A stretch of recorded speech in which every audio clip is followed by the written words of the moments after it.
নমস্কার, ববি কিচেনে সবাইকে স্বাগত জানাই। আজকে একটি বিশেষ কোনো রান্না বান্না নয়, আপনাদের জন্য একটি বিশেষ জিনিস আজকে আপনাদেরকে তৈরি করে দেখাবো। সেটা আপনারা অবশ্যই বা আমিও বাজার থেকে চড়া দাম দিয়ে কিনে থাকি। অবশ্যই আজকে সেটা বানাবো হচ্ছে কাস্টার্ড পাউডার। এই কাস্টার্ড পাউডারটা পুডিং বানানো বা কোনো ডেজার্ট বানাতে আমরা ব্যবহার করে থাকি। তো অবশ্যই আশা রাখছি আজকের ভিডিওটা সবার ভালো লাগবে। তো চলুন রান্নাঘরে যাওয়া যাক। আর অবশ্যই করে সম্পূর্ণ ভিডিওটা দেখবেন, না হলে কিন্তু বুঝতে পারবেন না। তো চলুন রান্নাঘরে যাওয়া যাক। প্রথমত আপনাদেরকে বলি, এই কাস্টার্ড পাউডারটা কিন্তু এখন যেহেতু অনেক ধরনের ফল পাওয়া যাচ্ছে, এই ফল দিয়ে আঙ্গুর, কমলা লেবু আর কলা এই সমস্ত দিয়ে একটা ডেজার্ট তৈরি করে আপনারা অবশ্যই খেতে পারেন। খুব সুন্দর লাগে খেতে আর খুব সুস্বাদুও হয় খেতে।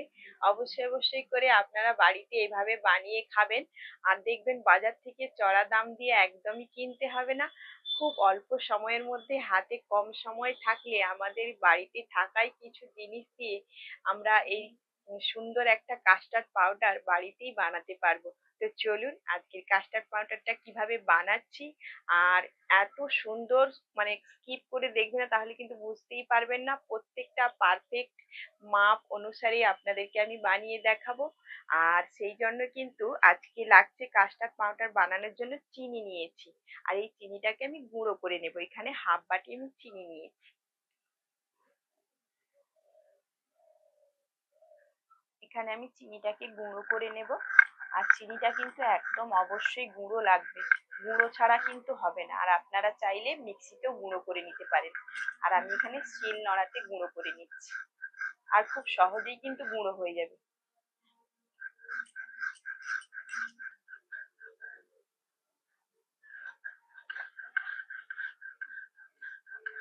দেখুন চিনিটা একদম কত সুন্দর করে পাউডার করে একদম গুঁড়ো করে নিয়েছি।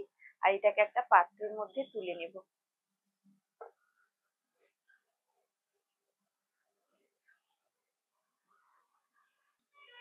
আমি এখানে একটা চামচ নিয়েছি। চামচের পরিমাণ মতো আমি সমস্ত পরিমাণ মাপগুলো আপনাদেরকে দেখাচ্ছি। আর আমি যেহেতু হাফ বাটি চিনি ব্যবহার করেছি, আপনারা এটা যদি বেশি করে রাখতে চান তাহলে প্রকৃতপক্ষে আমি যেইগুলো ব্যবহার করব সেই চামচের পরিমাণ অনুসারে আপনারা একটু বাড়িয়ে নেবেন। আর বাড়িয়ে কমিয়ে নিলেই কিন্তু একদম পারফেক্ট হবে। তো সেই জন্য পরিমাণগুলো একদম ভালো করে দেখবেন আমি কিভাবে পরিমাণগুলো মেশাচ্ছি সেই এই চামচটা দিয়ে। আর একটা চামচের মাপ করেই কিন্তু আপনারা দেবেন, তাহলে কোনো কিছুই সমস্যা হবে না। আর এত দাম দিয়ে কেনার থেকে আমরা যদি বাড়িতেই বানাই তাহলে দেখবেন আর বাজার থেকে কেনারই লাগবে না একদম। তো চলুন আমি চিনির গুঁড়োটার মধ্যে আর কি কি মেশাচ্ছি আপনারা দেখতে থাকুন। এখানে 3 চামচ আমুল দুধ ব্যবহার করছি। 1 চামচ, 2 চামচ, 3 চামচ। আমুল দুধটা দিলে কিন্তু খুব টেস্টি হয়। আর টেস্টটা বাড়ানোর জন্য এই আমুল দুধটা একদম প্রয়োজন। এখানে কর্নফ্লাওয়ার নিয়েছি। আর এই কর্নফ্লাওয়ারটা কিন্তু আমি এর মধ্যে 3 চামচ ব্যবহার করব। 1 চামচ, 2 চামচ, 3 চামচ। এবার এর মধ্যে মেশাবো আমি এই যে ভ্যানিলা এসেন্স। এটা কিন্তু আমার নিজের হাতের বানানো ভ্যানিলা এসেন্স। যে সকল বন্ধুরা এখনো পর্যন্ত আমার ভ্যানিলা এসেন্স বানানো ভিডিওটা দেখেননি অবশ্যই গিয়ে দেখে আসবেন। আর আমি যে কি খুশি হয়েছি, সমস্ত জিনিস যখন নিজের হাতে বানানো যায় কতটা খুশি হয় সেটা আপনারা নিজেরাই বুঝতে পারবেন। নিজের হাতে যখন প্রত্যেকটা জিনিস পারফেক্ট ভাবে বাড়িতেই তৈরি করা যায় কতটাই না ভালো লাগে বলুন।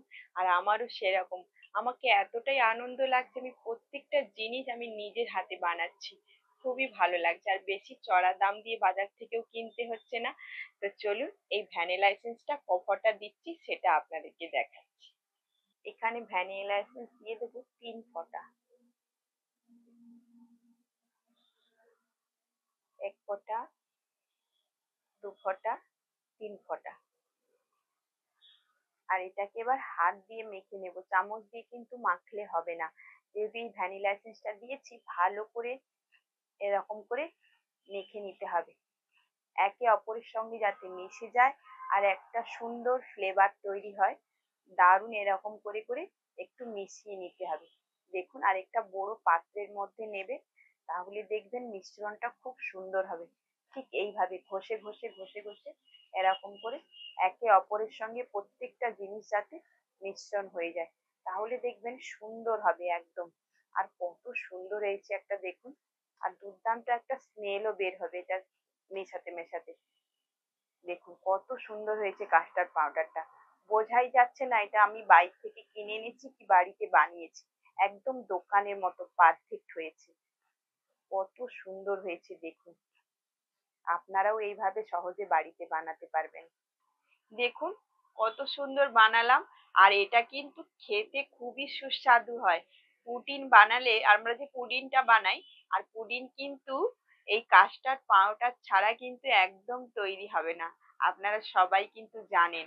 অবশ্যই এইভাবে কিন্তু বাড়িতে কাস্টার্ড পাউডার বানিয়ে সংরক্ষণ করে রাখলে সময় মতো হাতে সময় থাকলে টুক করে কিন্তু একটা পুডিংও তৈরি করা যেতে পারে। আর এখন জানেন অনেক ফল পাওয়া যাচ্ছে, আর এত রকমের ফল পাওয়া যাচ্ছে এখন। এই ফল দিয়েও কিন্তু এই কাস্টার্ড পাউডার দিয়ে আমরা ডেজার্ট তৈরি করে খেতে পারি, খুবই সুস্বাদু হয় খেতে। বাচ্চা থেকে বড় সবার জন্য একদম স্বাস্থ্যকর। আর বাড়িতে বানানো মানেই কিন্তু স্বাস্থ্যকর, আপনারা সবাই জানেন। খুবই সুন্দর, আশা রাখছি এরকম কাস্টার্ড পাউডার আপনাদের বানাতে আর কোনো সমস্যাই থাকবে না। অবশ্যই বাড়িতে বানিয়ে নিতে পারবেন খুবই কম খরচে। তো অবশ্যই আজকের ভিডিওটা কেমন লাগলো, ভালো লাগলে একটি লাইক করে দেবেন, আর কমেন্ট করে কিন্তু জানাতে ভুলবেন না। তো চলুন, আপনারা সবাই ভালো থাকবেন, সুস্থ থাকবেন, সাবধানে থাকবেন।